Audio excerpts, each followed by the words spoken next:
आदर्श जीवन जीने का उत्तम और सटीक मार्ग है। आइए ऐसे ही यूनिवर्सल ट्रुथ के नियमों को जानने का प्रयास करते हैं। प्रथम सिद्धांत, एक्सपांशन ऑफ लव।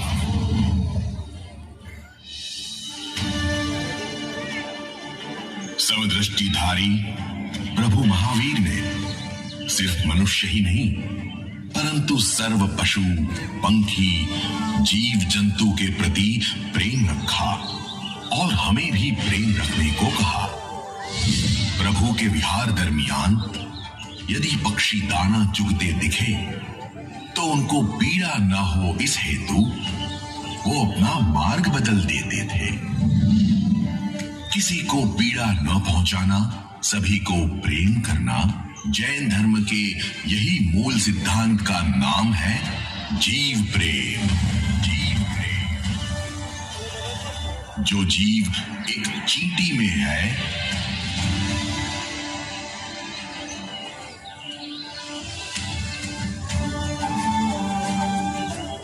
वैसा ही जीव हाथी में भी है, ऐसा ही जीव मनुष्य में भी है।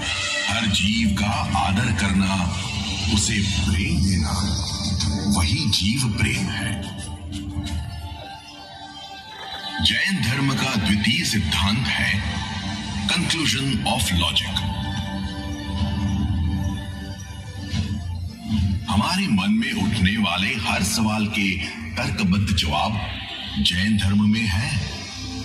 जीवन में कई बार प्रामाणिक पुरुषार्थ करने पर भी सफलता नहीं मिलती और कई बार कई बड़ी बड़ी चीजें आसानी से हो जाती हैं।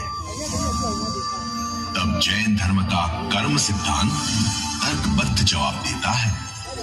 चलिए इसे साधारण दृष्टांत से समझते हैं। हमने एक नया मोबाइल खरीदा और उसमें हमने पुराने मोबाइल का सिम कार्ड इंसर्ट किया।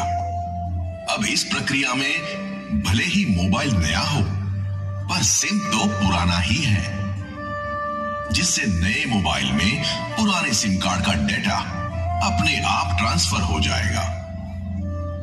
तो हमारा शरीर मोबाइल जैसा है जो बदलता रहता है, पर सिम आत्मा जैसा है जो पुराने शरीर के अच्छे बुरे कर्म को नए शरीर में कैरी फॉरवर्ड करेगा और उसी प्रकार से अच्छा बुरा फल देता है। इसलिए हर एक कर्म सोच समझकर कीजिए और कर्म नील होते ही मोक्ष की प्राप्ति होती है। मोक्ष की प्राप्ति। तृतीय सिद्धांत, डायवर्जन ऑफ लाइफ।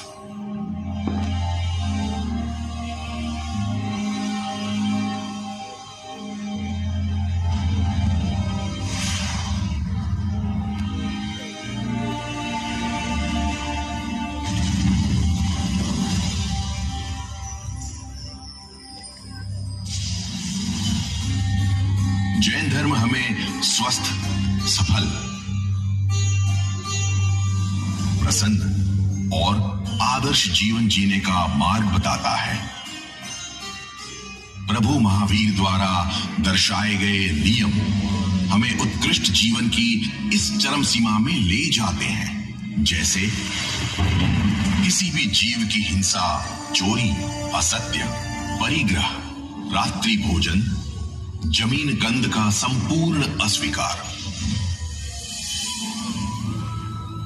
ब्रह्मचर्य का पालन, सुपात्र दान, अनुकंपा दान, गरीबों को भोजन, परमात्मा के दर्शन, पूजा, गुरु भगवंतों को वंदन, बड़ों का आदर, नीतिमत्ता से व्यापार जैसे नियमों का पालन हमें इसी धरती पर स्वर्ग के आनंद की अनुभूति कराते हैं। चतुर्थ सिद्धांत, मिशन ऑफ लिबर्टी।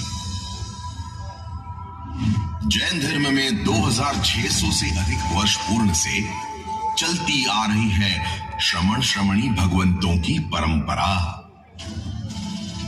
प्रभु महावीर द्वारा बताए गए इस संयम जीवन की अंतिम मंजिल है मोक्ष अवस्था, यानी परम शाश्वत आनंद। किंतु मोक्ष प्राप्ति के लिए परमात्मा महावीर द्वारा बताया गया दीक्षा जीवन का मार्ग बड़ा ही कठिन है।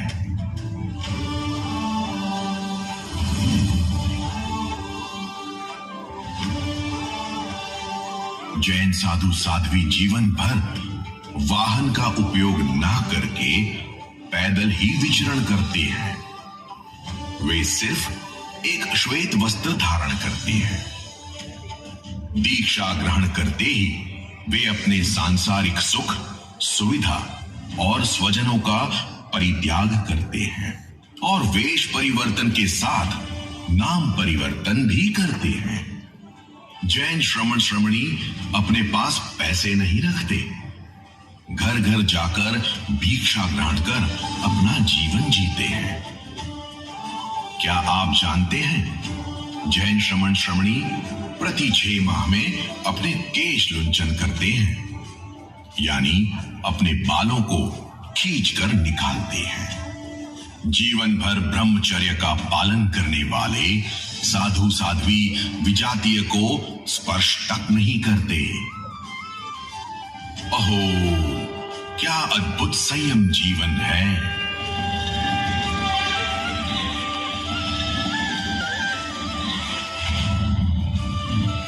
और तो और वे कोई भी इलेक्ट्रिक चीजों का उपयोग भी नहीं करते। आजीवन रात्रि भोजन का त्याग करने वाले जैन श्रमण श्रमणी अपना जीवन शास्त्र अभ्यास, गुरु भगवंत की सेवा, त्याग, उपसर्गों को सहन करते हुए बिना किसी सुख सुविधा के भी परम आत्मिक सुख की अनुभूति करते हैं। वर्तमान समय में जैन श्रमण श्रमणी जैन धर्म की एक और आगवी विशेषता है। पंचम सिद्धांत, ओशियन ऑफ लिटरेचर, जैन धर्म की ज्ञान संपदा। आज से लगभग 2600 वर्ष पूर्व परमात्मा महावीर ने 12.5 वर्ष साधना करके केवल ज्ञान की प्राप्ति की और परमात्मा ने इस जगत का संपूर्ण वास्तविक स्वरूप निहारा और 30 वर्ष तक प्रतिदिन 6 घंटे दोपहर इस जगत के समक्ष विश्व का स्वरूप एवं अन्य अनेक तत्व प्रकट किए। प्रभु के उपदेश को गौतम स्वामी आदि 11 गणधरों ने 14 पूर्वों में ग्रंथित किया। प्रभु महावीर के मोक्ष गमन बाद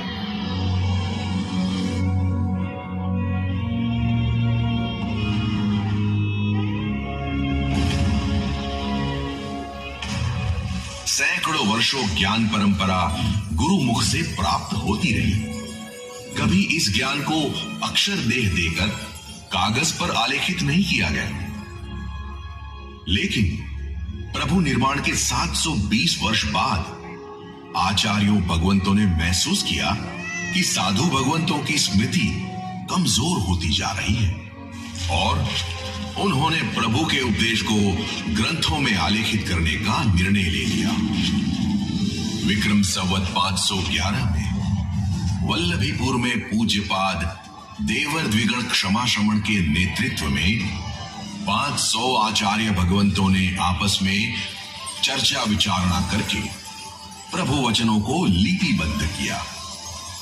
तब श्रुत 45 आगमों में संकलित हुआ।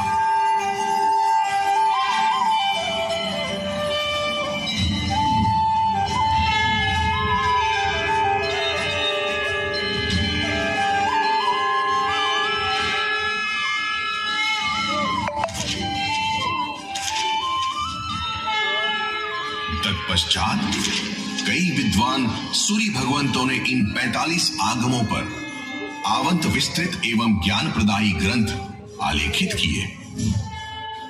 पूज्य हरिभद्र सूरी जी महाराज साहेब ने 1444 ग्रंथों की रचना करके जीन शासन को उपहार दिया।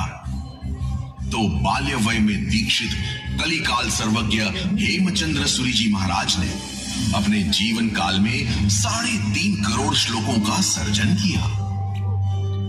इसी श्रुत परंपरा के लगभग 400 वर्ष पूर्व हुए महोपाध्याय यशो विजय जी महाराज साहेब ने नए 108 ग्रंथों की रचना की तथा उपाध्याय विनय विजय जी महाराज जैसे परम विद्वान मुनि भगवंतों ने अनेकानेक ग्रंथों की रचना करके समृद्ध बनाया।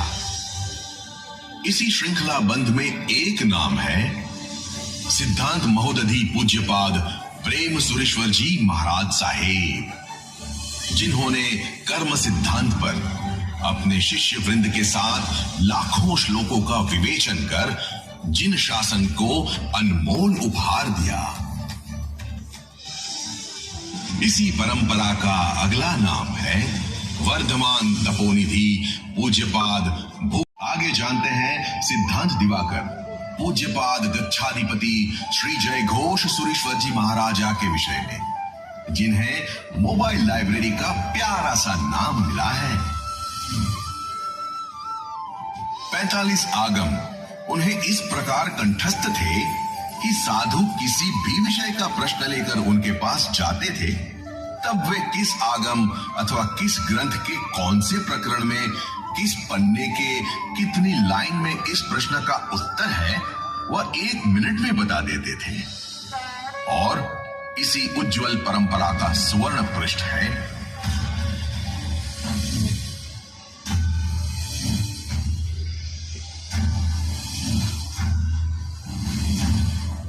पद्मभूषण विभूषित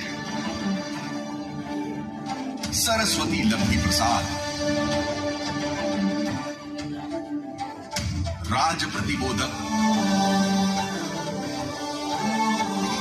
आचार्य भगवंत श्रीमद विजय रत्न सुंदर सुरेश्वर जी महाराज साहेब नो शब्द ना इतिहास ना ए प्रारंभ नो शंख ना नैने गुरुवर नो दिव्य शक्तिपात आव्य दीर्घ तपस्या नो प्रतिसाद। पूज्य गुरुदेव पिछले 45 वर्षों से साहित्य सर्जन करते आए हैं और आज गुरुदेव लिखित साहित्य ग्रंथों की संख्या 400वें यशस्वी शिखर को स्पर्श करने जा रहा है। गुरुदेव की कलम में पारिवारिक समस्या, आध्यात्मिक समस्या, मानसिक अस्वस्थता, आत्मिक उत्थान, आगम प्रेरित अंतरशत्रु पर विजय, क्रिकेट, कंप्यूटर, मोबाइल आदि लगभग 75 से अधिक विषयों को आध्यात्मिक संदर्भ में बखूबी आलेखित किया गया है। 11 भाषाओं में प्रकाशित गुरुदेव श्री की पुस्तकों ने लोगों के अंतर्मन को छूकर उनके जीवन में एक सकारात्मक परिवर्तन का आगाज किया है। उनके पुस्तकों के पठन से हजारों नहीं बल्कि लाखों लोगों के जीवन में पारिवारिक सौहार्द, सकारात्मकता, आत्मिक उत्थान, प्रेम और प्रसन्नता का अनुभव उन्होंने किया है और हजारों साधु साध्वी संयम में स्थिर हुए हैं। आज तक पूज्य गुरुदेव श्री की पुस्तकों की लगभग 80 लाख से अधिक प्रतियों को अपने घर में स्थान देकर वाचक वर्ग ने उन्हें अकल्पनीय प्रतिसाद दिया है। गुरुदेव श्री की किताब जीवन की राह बताती है, हमारे ही भीतर छिपे आत्मिक सुख से हमें आगाह करती है, भटके हुओं को सन्मार्ग दिखाती है। आइए पूज्य श्री लिखित 400वीं पुस्तक के लोकार्पण अवसर पर गुरुदेव श्री ने साहित्य सर्जन करके हम पर जो असीम उपकार किया है उसके लिए हम नतमस्तक होकर उनके चरणों में कृतज्ञता की अभिव्यक्ति करें। आस्पर्शे श्रुत सृष्टिनो आस्पर्शे कृपा पुष्टिनो आस्पर्शे गुरु भक्तिनो सूर्य रत्न सुंदरनी शक्तिनो आस्पर्शे श्रुत सृष्टिनो आस्पर्शे कृपा पुष्टिनो आस्पर्शे गुरु भक्तिनो सूर्य रत्न सुंदरनी शक्तिनो।